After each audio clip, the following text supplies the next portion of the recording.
Hello, I'm currently at the Crystal River Archaeological site. This has been a place that I've been wanting to go quite often. You may have seen in a previous video, probably not. Me and my friends came here at 3 in the morning about a month ago, where of course it was, well, closed. But now we're actually coming here. I'm here with my dad to properly visit the place and see its history.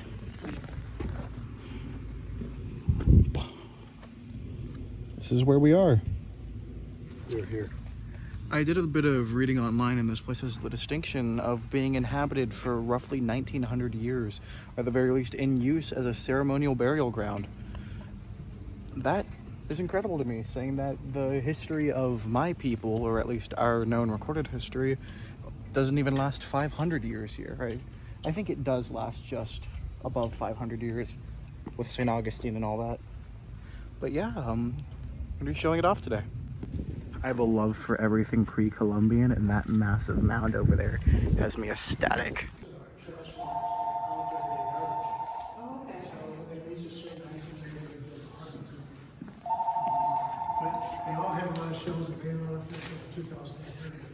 I'm from here. So, I wish I'd gotten on camera, but I just recorded a conversation. I didn't record, sorry. I wish I'd gotten on camera, but I just had a conversation with a volunteer here talking about the archaeology. Apparently, they have stelae here that the rock carvings make them think that there was some degree of Mesoamerican influence, though it's heavily disputed, which right here on this map shows possible routes of trade. We're currently on the Gulf of Mexico, and they have confirmed artifacts from as north as the Ohio River and the Upper Peninsula of Michigan, things like copper. So I don't see the lack of possibility that some degree of Mesoamerican influence from Yucatan or the modern Veracruz area is possible to influence stone carving. Indian technology. Shell. So that's interesting. They got igneous rock via trade. And as I mentioned before, the copper culture in the northern peninsula of Michigan and on Isle Royale, where essentially early metallurgy developed, or not metallurgy, but metal usage developed due to the sheer abundance of very pure copper.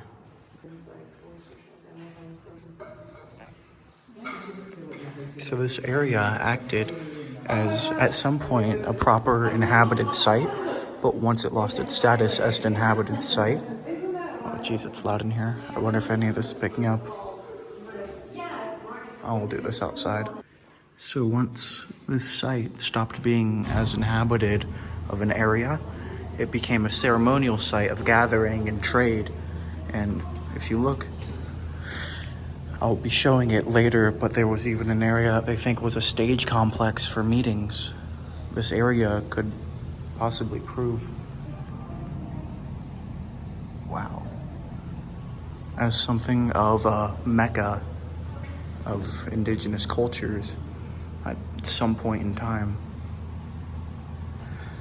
I think it's interesting that much like in areas such as Babylon, this likely started out as a native settlement that had good geography that led to it being something of a central location, that once the site lost that central populated component, it still had enough cultural and historical oomph for people to still be wanting to come here and bury their dead and hold festivals and organizations of many different cultures, a lot of which may have been descendant from the same people who built this place.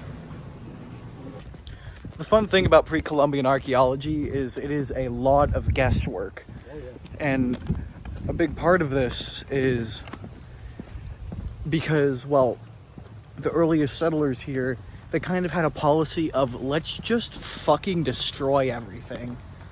And we're kind of left picking up the pieces. Luckily, because Florida was developed far later than areas like the Ohio River Valley, places like Moundville, which has a lot of ville and not much mounds left. Areas like this have a lot of material culture that hasn't been removed from its original place and context, which means we can gather a lot from it. Wow. A place like this has, in sheer amount of time, triple the actual history that we have recorded in words in Florida. And a period of that much time, it's really difficult to actually piece together specifics of the history. It's easy to generalize, saying that there's nobody left here to actually tell the story of what happened here, what the beliefs were, the culture.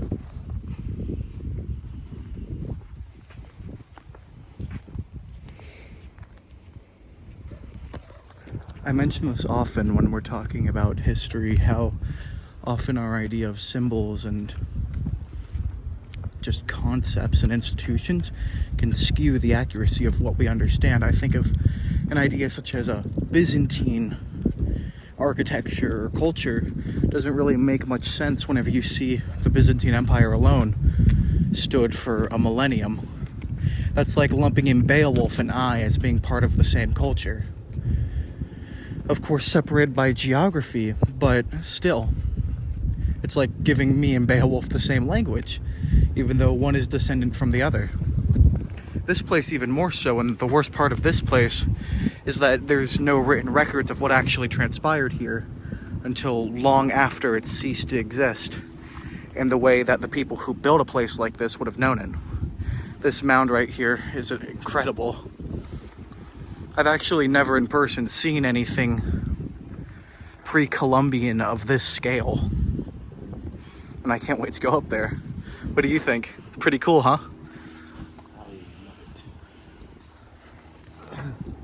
Hey Dad, taking a photo.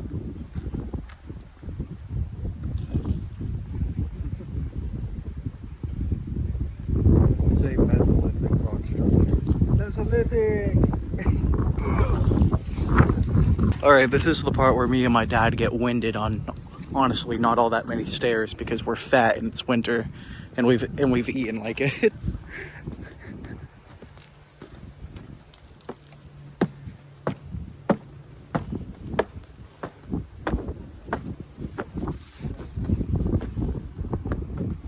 Oh.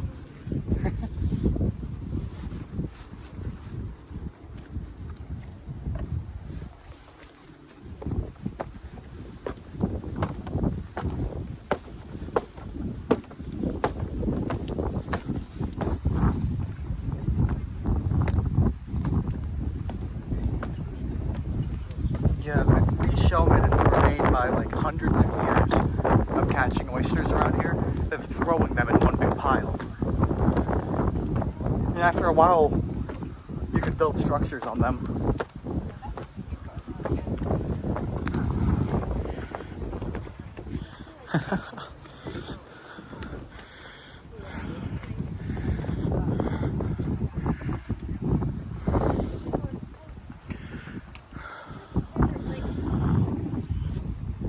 One has to think in a place like this, with such elevation in a state that otherwise doesn't really have much topography, what the indigenous peoples who built this spot would have thought of it and the view that any of this wherever.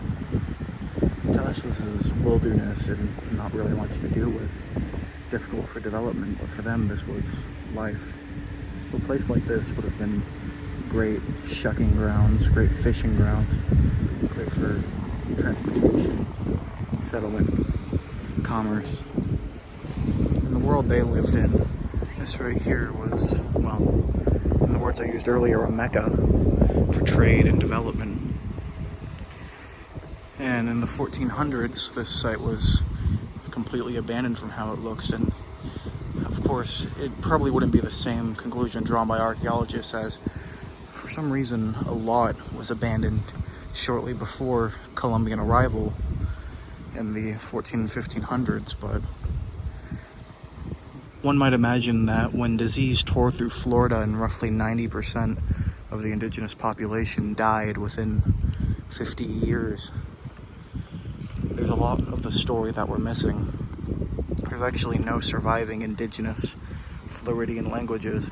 The closest thing we have are the Muskogee Seminole languages, and even those can't really be cited as indigenous in the sense of being the languages that were here on arrival. That would be the Calusa and Timucuan languages, which completely vanished before any meaningful account of them could be taken. Timucuan got much more account than Calusa ended up. What you see? Just looking at different mounds.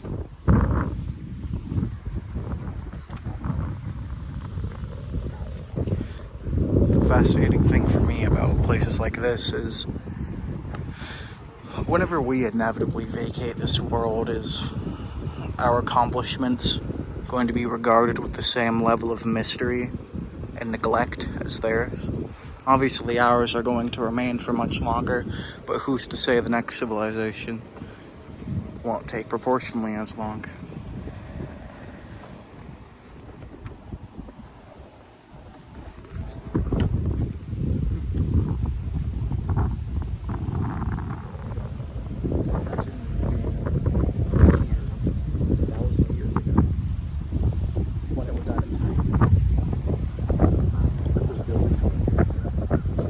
Or that bridge. I didn't expect the sheer altitude of this mound. I've never been to places like Cahokia, where I bet this is pretty normal.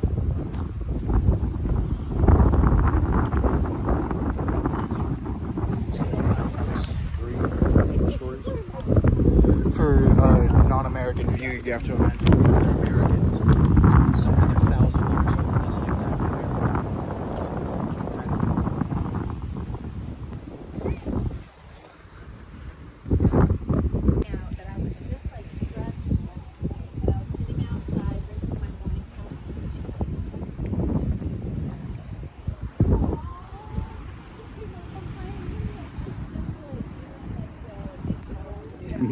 Sadly, it has gotten quite late in the day, and we still are far from home, so I'm hoping I can record more of the site before we have to leave. Head down? Yeah.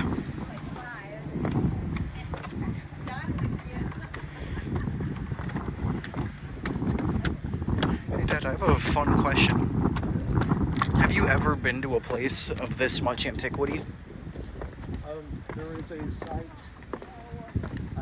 probably in Florida. There might be a couple other places I've been, but the one that stands out is on the Tennessee River in West Tennessee, and it's next to, of all places, it's next to Nathan Bedford Forest State Park, and there's an archaeological site there full. I mean, it's impressive. I assume because of the location it was part of the Mississippian culture, which, funnily enough, this one was part of too. But it's part of this like weird, not Mississippian, but Mississippian influence this one is.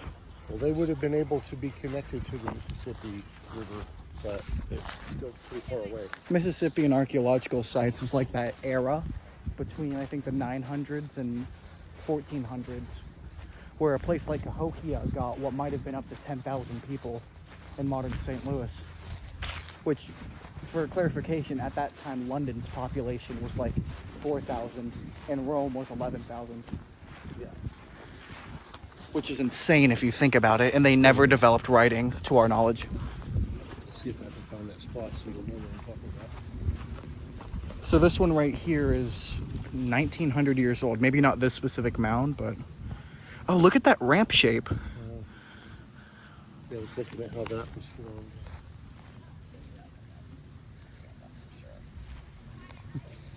Right here.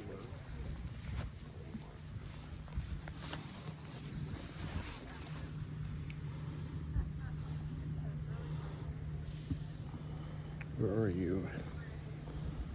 Where's the park? There's I-40. There's Mousetail Landing. It's not that far south.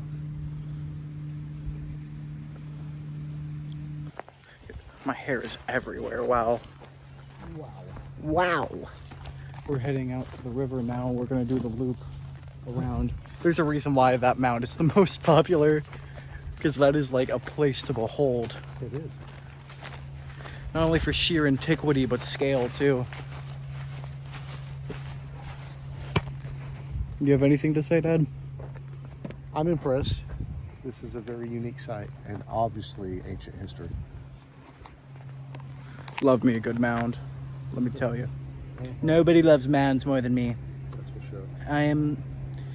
I can be absolutely confident that I am the #1 mound lover. Nobody quite likes pre-Columbian mounds quite as well as me. There are archaeologists. They are very dedicated people, very dedicated. But truly, truly, truly, nobody compares in loving mounds more than me. Man. The signage, the land developer, there was actually a lagoon here behind me that they filled in using the material from the surrounding mounds, which is horrifying. Like straight excavation, no respect for the archaeology. And I think that might be what's created that ramp here, or that's just how the indigenous peoples got to the top of it.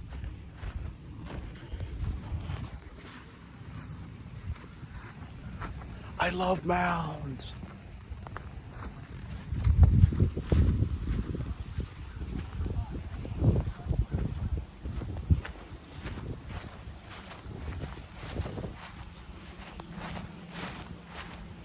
You can really see the character of the mound this way. Yeah, wow.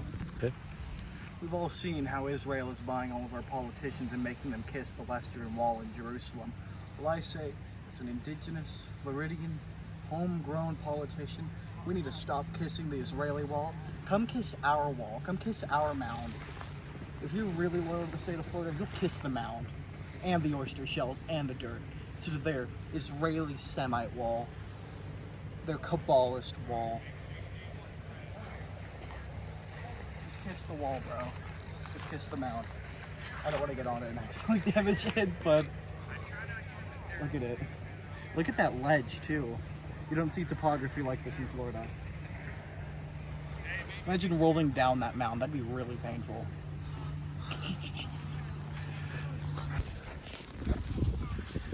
I think it's funny that they allege Mesoamerican influence. And like the two main schools of thought is, that's impossible. That makes no sense. And it's kind of obvious. We are on the Gulf of Mexico, but I don't think Mesoamerican artifacts have been found very far, and I don't think they're pretty much known seafarers, which kind of confuses me. Yeah, I know. Because, Sure.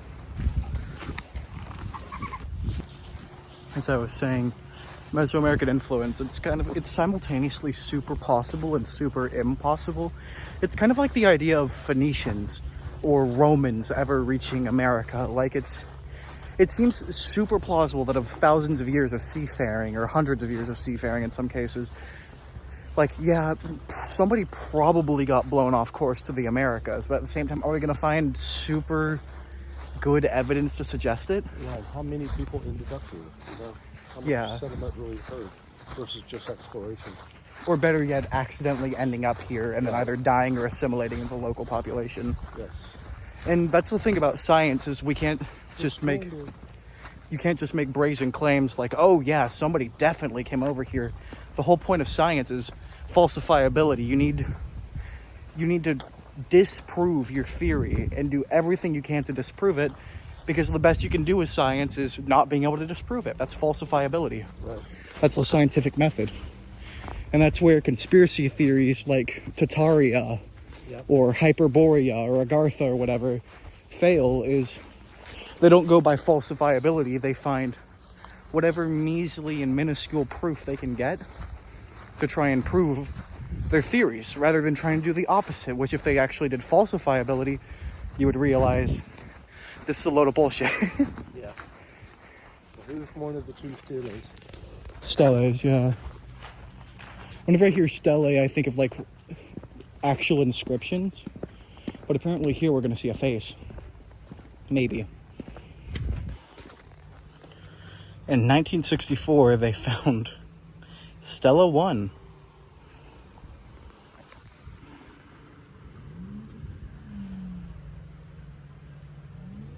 Face from the past? Right here.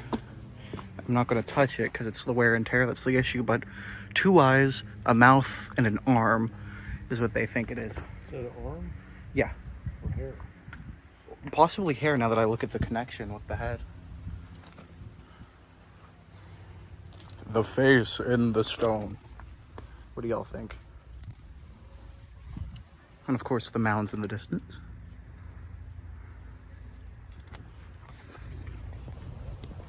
I cannot help but wonder why here. Well, this right here along the coast allowed a harbor of safety from the Gulf, but still allowed for the trade that comes with being on the Gulf. Crystal River has really cool geography for settlement and for commerce, especially in an era where commerce was done on canoes and you had to stick to coastline. We just didn't go very deep inland, so I'm wondering, was it all coastal based, or did you have any inland transport? Well, that's a fun distinction because we know of people like the Calusa who essentially had a small empire in South Florida where they were a coastal people, but they collected tributary from the people inland. But that was hundreds of years after all of this.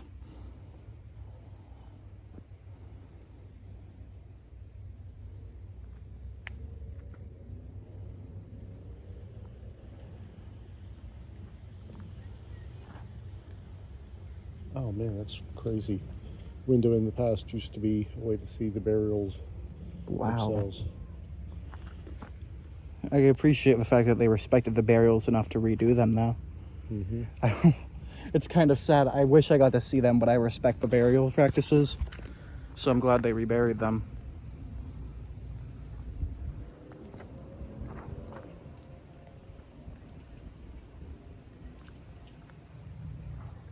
I think it's interesting that, according to this, burials were still happening here well after the site stopped being a real populated settlement, which means this place had enough religious and cultural significance that people literally brought their dead here to be buried. That's how sacred this place was. That's what I mean. What made it sacred? And the truth is, we're never going to know what quite made it sacred, because that's the tragedy of archaeology, is no written documents. The tragedy of pre-Columbian archaeology. And even the places where there are, like Quipu in South America and Mayan and Aztec hieroglyphics or pictographs, is the fact that the Spanish burnt them all. If there were any written documents here, the Spanish would have probably burnt them too, knowing their presence here. Viva el rey de España. Viva los conquistadores. Viva el Cristo Rey.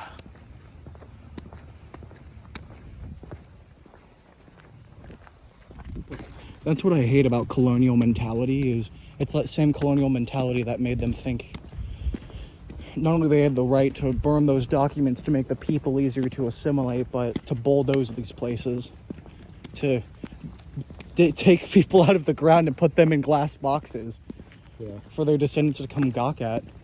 I bet in some cases there were good intentions. I bet it was good archaeologists who made those glass cages for those desecrated remains.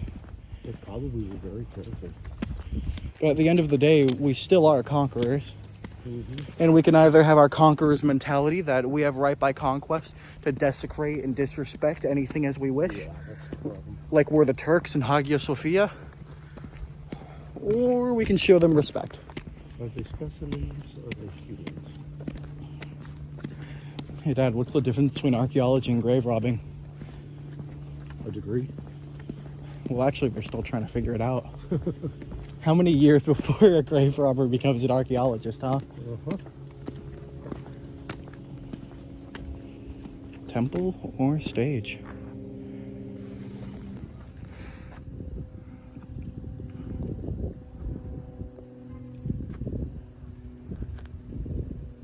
Oh, that's interesting that no artifacts right here. They kept it clean. So this very well could have been a temple right here, like a longhouse. Yep. It has that feeling. I mean, the way that's tucked in the very back, that if you came here from the coast and you saw Mound A, which is huge over there, looming over the water, almost like a lookout, and you would get here and you would come all the way back to pay tribute at this temple or do ritual things at this temple. Are we allowed to walk up there, do you think? It has that appearance. I would hope they'd have a sign if we weren't. I don't want to be disrespectful, but then again, it's... This just appears to be elevated. Does it say there's any remains underneath? No. Why they treat it differently. Yeah, usually archaeological remains are like trash and quite literally remains. There's like burial goods, but then there's the trash left over, and they said they found no trash here. And there's a great view of the area from here. The complex. Weird, the elevation is like very warpy up here. The fact that these trees have grown on top of here. Yeah.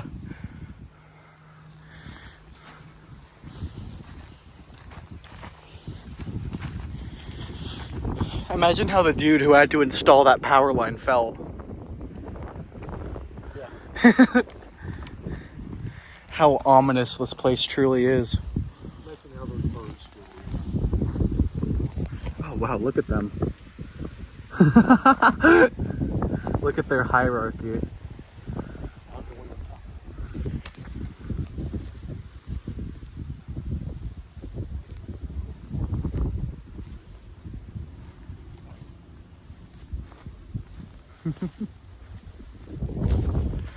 These are the kind of places that I marvel at and I feel most at home.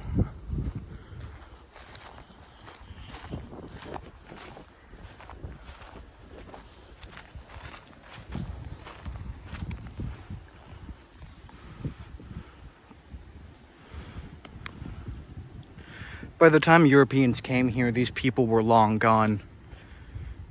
The story of this place was probably long gone too. I bet the people who lived here by the time the first Europeans got here viewed this place with the same mystique and antiquity as the Anglo-Saxons of Britain viewed the Roman ruins in their countrysides.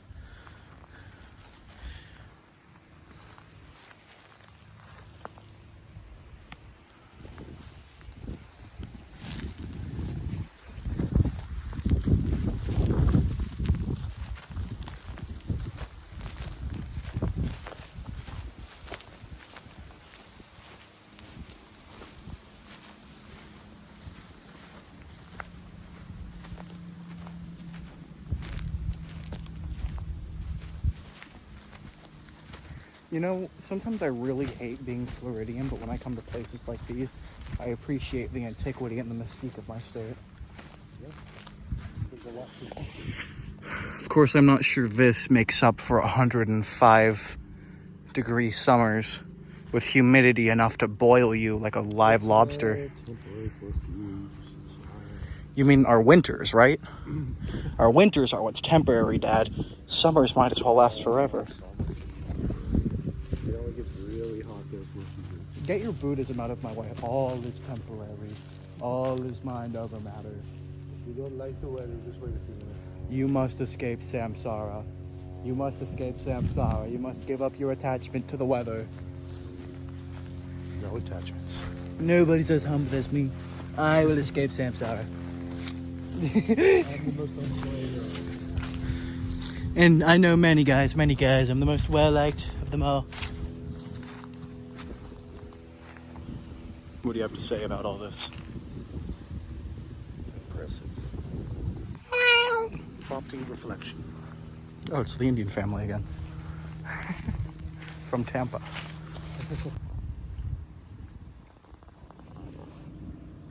Under this, there's different groups here, buried differently in different places. Maybe it was an elaborate caste system, or hell, maybe it was even a difference in culture with the fact that it becomes evident that there's a heavy variety of culture and geography here. This place being where it was, not only because it was like a lifeline being on this river estuary, but also the fact that commerce across river and along the Gulf Coast was possibly very possible.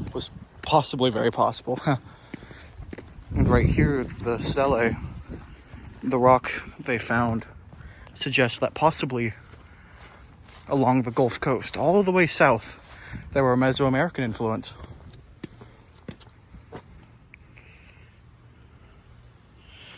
according to this stele is undecorated, but I wonder, is it undecorated or did it just wash out over time? Because the ramp from the second temple mound points directly at this undecorated stele.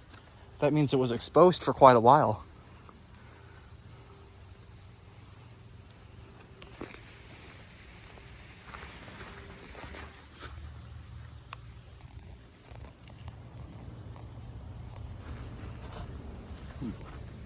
I am a rock. I am an island. I am a rock.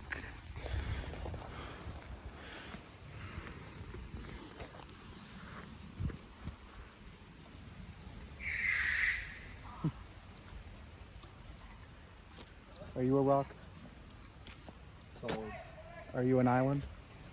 Unto myself.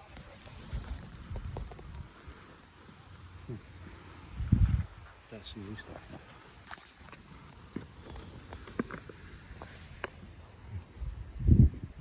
I know. Reflective.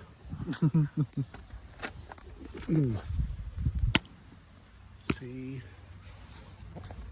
D F. It looks like we've seen just about all of it, yeah. Very cool. Yep. Mound G over there, which has been flattened, seems to have two components. Definitely impressive. Truly. I like to stop other facilities on the way. Shall we? I will say I can really appreciate our state's commitment to preserving sites like this, because this was like a very well preserved and well organized place, and they have a very nice museum on the inside. For all the shit I give my state for how badly they allocate funding, this non-profit venture was very, very well kept. About a year, nearly 2 years ago, saw the same thing in St. Mark's, which I bet has far less people come to it, for the old Spanish fort there. Pretty similar setup to this. This apparently was a mound as well. One that got bulldozed. I don't know, it sure is reduced. Whatever it might have been. I love the old oak tree looming over it though. But I think the boglands in it, the dry bog, Yep. it's very neat. Because I know when it rains, this place changes in geography completely.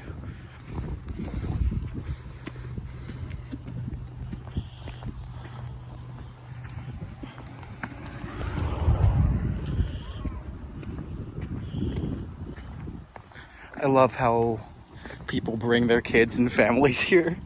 I bet this is a beautiful place for a picnic. Seems nice. I'll make these. Especially in weather like this. Oh. This has been the Crystal River Archaeological Site. Oh, I need some water.